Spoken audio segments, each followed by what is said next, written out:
Cooking with Abba. Today I'm going to show you one special northern recipe which is called the dried okra stew, which is very healthy, very nutritious, and I did enjoy this with my beans TZ or my beans swallow, my Bambara beans swallow, which was super nutritious, super fortified, and of course with my smoked fish in there. So for this, you actually need your vegetables, which are going to blend in there. So I had turkey berries, beetroot, ginger, there's onion, there's pepper, a bit of garlic in, which are going to blend everything in there as well. We're going to use tomatoes as well, but that is chopped tomatoes.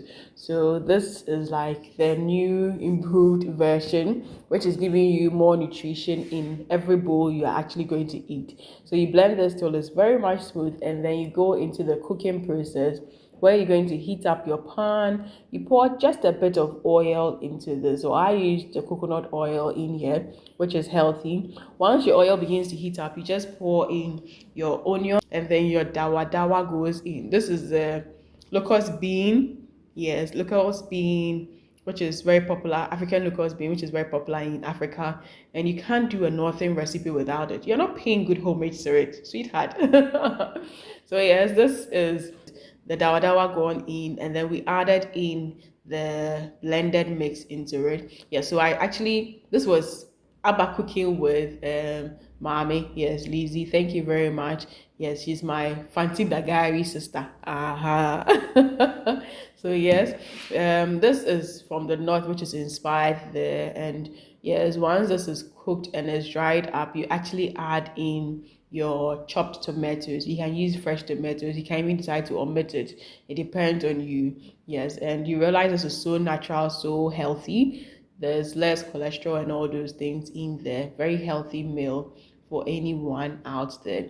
The oils and things are all less. Yes, so once this cooks through, you want to make sure that it's well cooked, well dried out in there. You want this to be really dried out before you actually proceed to add in your water, and you have to also taste to add your salt and stuff. But before that, typically they use the fish powder, but I'm a fancy girl, oh, Charlie. I want to chew my meat small when I'm eating. Yes, yes. So we added in the dried fish. This was the baby ajene. Yes, the baby catfish, which is smoked. So this went in, and that also cooked up. Like I said, you want this to be really dried and cooked before the water bits and those ones actually would come in there. So this is how it's actually made up north. Yes. So my Fanti Dagari sister actually helped us shoot this as well. At this point, Asante Fobeka so over so you pour in your water into it, and then this is going to actually come to a boil as well. At this point, you want to add in your salt to taste. Yes, so your salt that you wanted to go in also goes in there. You're going to cover this up and then let it actually come to a good boil. Once this boils and is boiling very well, like you know that it's boiling, you're now come to pour in your dried okra. Dried okra is very good, especially for the time when okra is out of season and then you can't really access okra. Dried okra kind of works. So when okra is in season and it's in abundance, they kind of catch this and then they dry it out and then they blend it, and that gives you the dried okra. The dried okra, unlike the fresh okra, is not as slimy. So the fresh okra is more slimy than the dried okra. Now when you are mixing this, usually this is how you go about it so that it mixes well, but apple. So you add it in bits so that it doesn't get lumpy in your soup, and then you actually would inculcate it. Now I have another way I go about it to actually get the okra to still maintain the sliminess and then to be easy to actually mix into the soup base, which is like in this video as well. So you have to watch that part, watch to the end to actually see my trick to making this way easier as well. So yes, you're going to cover this up and then let this cook in here. So as it's cooking, obviously it's going to thicken up a bit. If you want it to be more watery, you can add in more water to it. But yes, I like my stews and soups a bit thick. I don't really like very runny kind of soups and stews. So this is a dried okra soup or the dried okra stew, however you want to call it in your dialect. But the trick or the thing is that once it cools down, it's going to thicken. So you have to keep that in mind. At this point, it's done, and I enjoy this, like I said, with my Bambara beans teased. You have to check that teased recipe out. Like, it's high on protein, good for dieters, low in carbs. Oh my god, just heavenly. So yes, I'm going to dish this out with my dried okra. Because this was very thick, once it cooled down, it became even more thicker.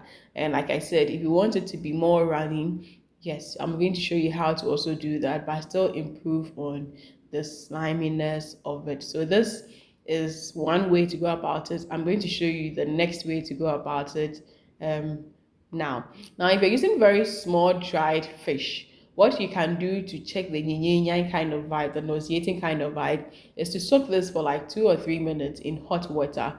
That would get rid of that bitterness in there.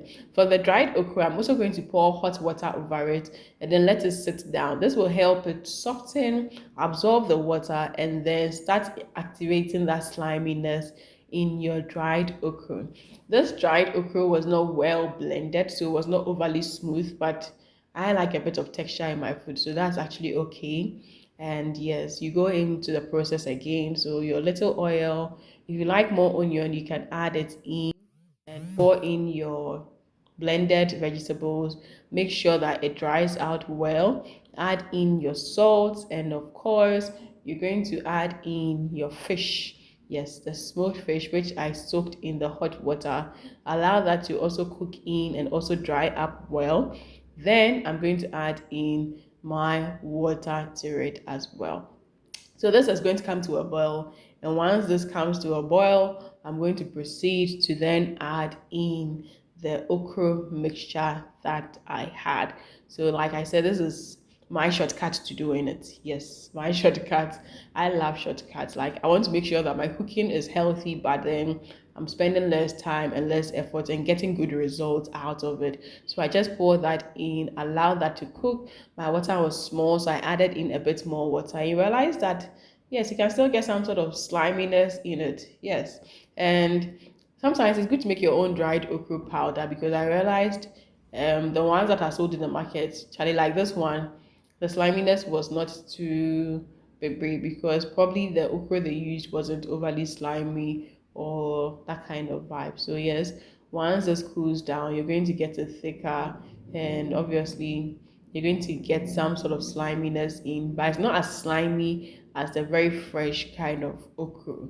That is one thing you need to keep in mind. If you didn't learn anything from this video, if you picked something, please let's share the learnings across board. Share this video to a friend, a sister, a loved one. Be joyous, be merry, and live life to the fullest. Lots of love for my team and I. Wow.